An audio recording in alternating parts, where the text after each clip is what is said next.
All right, you guys. 7 Days to Die news. If you guys have not heard yet, come on, come on, cooperate. Again, live stuff and trying to do something new live while the fire trucks start going by. Yeah, if you guys haven't heard, 7 Days to Die Fun Pimps have a new video up, and fire truck. And you guys probably can't hear it, but it makes me want to yell over it. Okay. All right. And Tasha Prime, don't worry, I haven't forgotten you over on Kick. Appreciate you chatting, man. fire fire truck graphics funny as long as I don't leave it up. But magic will remind me, right? With more than a decade of development, 7 Days has accomplished more than our team or critics could have ever imagined. After nearly 12 years, many consider 7 Days to be the crown jewel of survival games on the market today. We've seen our game and audience grow and evolve over the years. It's been shown at trade shows and had countless early access releases. We've had a few speed bumps along the way. So we saw Foo Bar in there. But we think the team, community, and game are ready for the next steps. I had a great time with them at Huenick, co-founder of the Fun Pimps and creator of 7 Days to Die. There's Rick. And I'm going to share the details about 7 Days to Die, leaving early access, and the launch of version 1.0. 1.0, guys. Holy shit. Up to this point, we referred to 1.0 as Alpha 22, but internally, our plan has always been for Alpha 22 to be version 1. Oh. It's been the source of a lot of excitement for the team and what the future holds for the game. I didn't catch that earlier. What does that mean for the game? It means everything we promised is still coming. We haven't forgotten about our remaining Kickstarter goals and the features we promised over the years. We are still planning on supporting 7 Days to Die, as we always have. Many of those features will be outlined on our roadmap. Future alpha updates will turn into major content patches. I'm going to pause it here. Okay, June 1.0. What did I say? What did I say? End of May, beginning of June, right? Was the hope, was the ask. So June, July for 1.0 and console launch. Quarter 4, 2024. Storms Brewing? What is this? 2025, quarter 2, a new threat. Quarter 4, 2025, the road ahead. So I'm guessing their quarters are calendar year and not like a company thing. Like the company I work for, the fiscal year starts like in July or something like that. So interesting. Oh, what are we saying? Weather systems and oh gosh, I gotta. Sorry, you can't see how big that is. So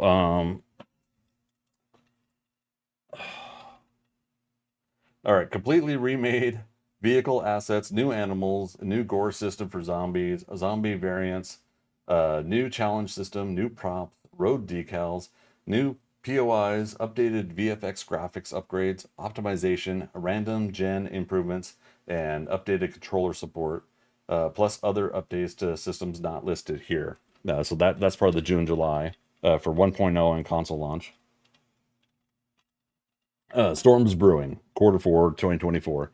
Weather systems and biome progression overhaul. Weather systems overhaul. Fluffy Bunny, where are you, man?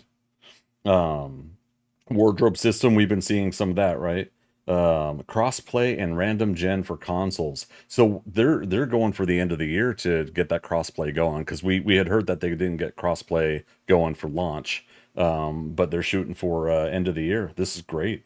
That's was contingent also on Microsoft and Sony on what they can basically approve of for those console systems for crossplay. But yeah, plus additional, was it zombie stages spawn near friend? Ooh.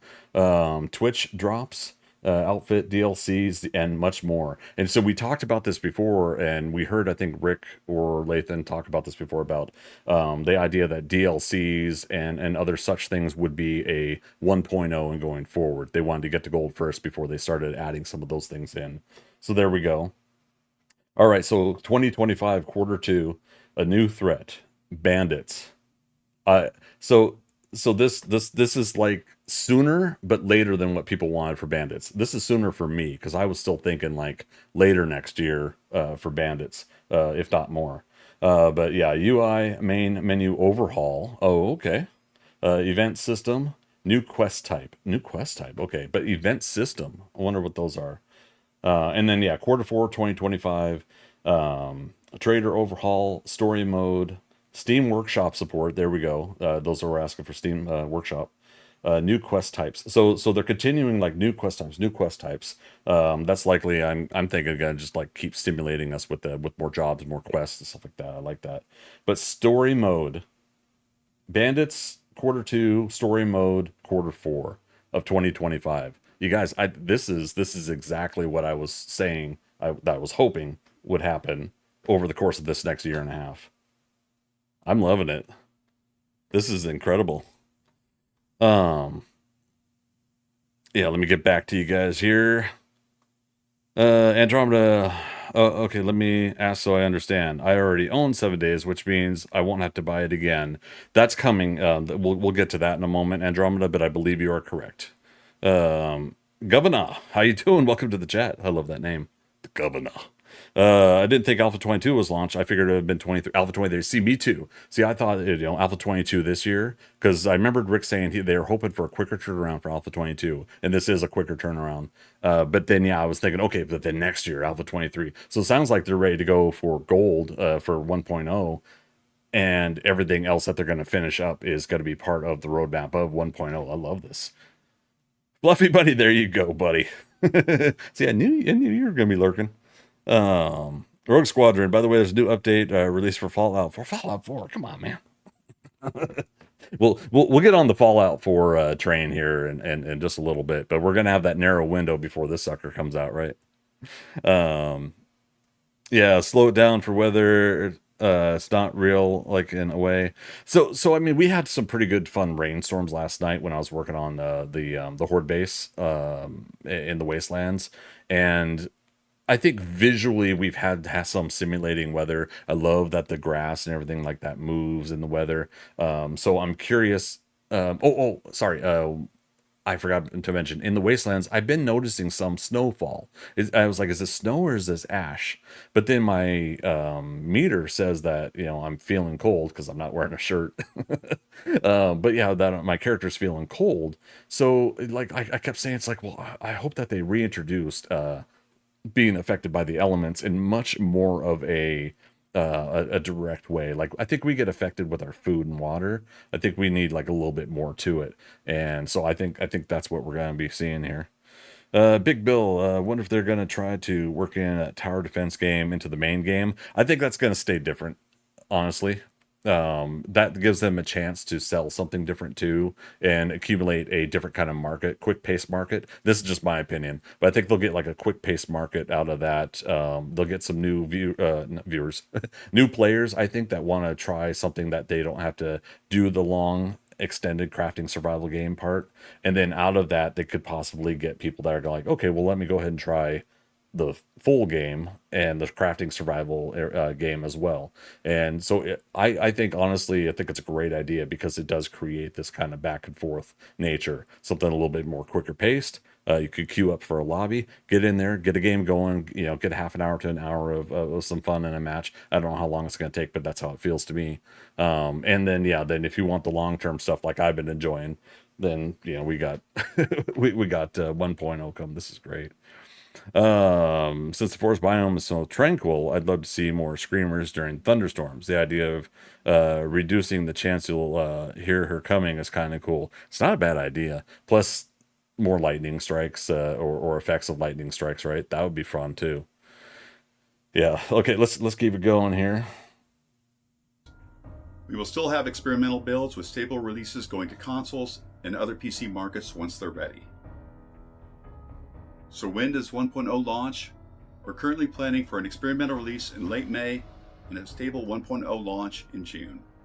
Okay, experimental was it unstable, did he say? Release of late May. So that fits within what I was saying about summer starts the end of May, the Steam sales and stuff like that. But we're going to get to that in a moment too. But then June, okay, I'll let you guys know right now. All my regulars heard me say it before, but I'm going to my daughter's graduation early June, first week of June or something like that.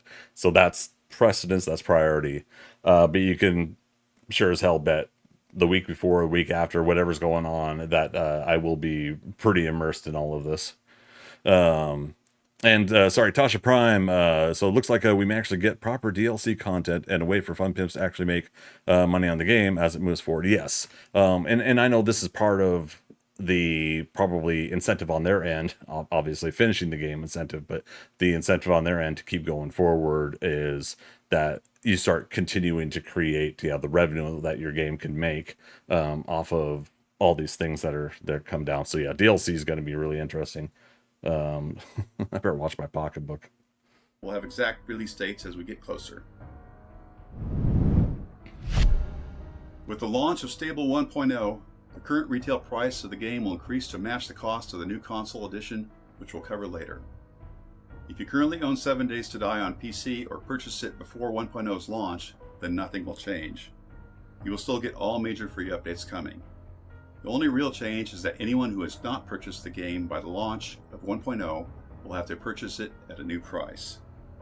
So there you go, Andromeda, what you had mentioned. So yeah, if you guys all own 7 Days to Die now on PC before 1.0, there we go. But console is getting a price. I don't believe I heard anything about Viking Spawn. I don't believe I heard anything about because they were trying to see if they can get a reduction for those that had the previous console version that the Telltale did. I don't believe I heard anything. We'll keep going forward and listen for it though. Speaking of sales, we're running a last chance week-long deal starting next Monday on Steam. We are sharing this There you because go. we wanted to give all players the opportunity to purchase 7 Days on Steam at the lowest discount. 76% off. This week-long sale will start April 22nd. So if you're still on the fence after 10 years, it's never been a better time. The number one comment we hear on social media is, when is the new 7 Days to Die console version coming out? Folks, you won't have to wait much longer. The game looks great and runs surprisingly smooth. It played great And for that me means at 7 Days TwitchCon. to Die PC 1.0 stable will be the launch version for consoles. We are working on the exact dates, but know that it's coming soon after 1.0 launch on PC. Consoles will launch digitally only, and certain features like crossplay and generating additional random gen worlds may come in post-launch patches. Digital only. I think some people were asking about hard copy, but PS5 and So I what think does that Xbox mean S and for the S legacy don't console version owners? do disc. Due to the differences between old and current hardware, the Legacy Edition cannot be upgraded, and the new version will have to be purchased. However, we are working closely with Sony and Microsoft to provide a discount to the digital Legacy console version owners. We'll have more news on this in the coming weeks. Okay. Also, when the new console edition launches, the Legacy version will be delisted from the digital storefronts. Good. You'll still be able to play the old game, but can no longer purchase it. This is being done to avoid product and brand confusion. So I'm gonna pause it there because that's something I was watching on like Reddit and some Twitter posts and stuff like that, where a couple people lately had bought thinking the console edition, thinking that it was this new version that's coming out, and so people are already kind of upset a little bit about that in some of these posts I was reading. So this is again one of those things where like if you want the old version on console, then this is your chance to get it. I'm not going to poo-poo on anybody that would want it, if so. In the case for us on PC, we can roll back to was it 8.0, something like that. We could roll back at least to some old versions of the game, but those on console, if they had that curiosity or that desire or need to play the previous version, this is their chance to get it before it gets delisted. So there you go. And then yeah, I'm kind of liking where this direction goes. I think it's more of a positive outlook, and there's a little bit of it is what it is about the old console edition, and old old consoles not being able to play the newer game, and just having the Fun Pimps have to probably have made a decision to say we got to cut and go. You know, we got to say, okay, new editions go forward, and by doing so, I think that helped them get on the ground and get people working on it and getting it done. And so now we're finally getting it. Dasha, good morning to you. Doing good today. Going over the news. Hope you saw it. Today, we posted a comprehensive FAQ alongside our work in progress roadmap image, with more details coming soon. Next week, we'll hold the last chance sale. After that, our focus will be on getting 1.0 experimental out, followed by the full 1.0 stable launch on Steam. We'll have more information on 1.0's official release, consoles release, and the roadmap's planned release dates this summer, so stay tuned. When we first set out to make 7 Days to Die, we never thought our game would bring this much interest or have this much success. This would not be possible without the continued support of our incredible community who have stood by us for over a decade, and we thank you for that. We will continue to support 7 Days to Die for as long as our community is hungry for more content. But know this, 7 Days is our team's greatest passion, and TFP will continue to make content and add new features and grow this franchise because it's our favorite game too. We look forward to a bright future with many exciting releases. Thank you for watching. Nice. And yeah, you could say I'm a little bit of a fan, right? Just a little bit. All right, so there you go. That switch over to this one. You didn't mention me. I know, it's all right. Maybe the next video.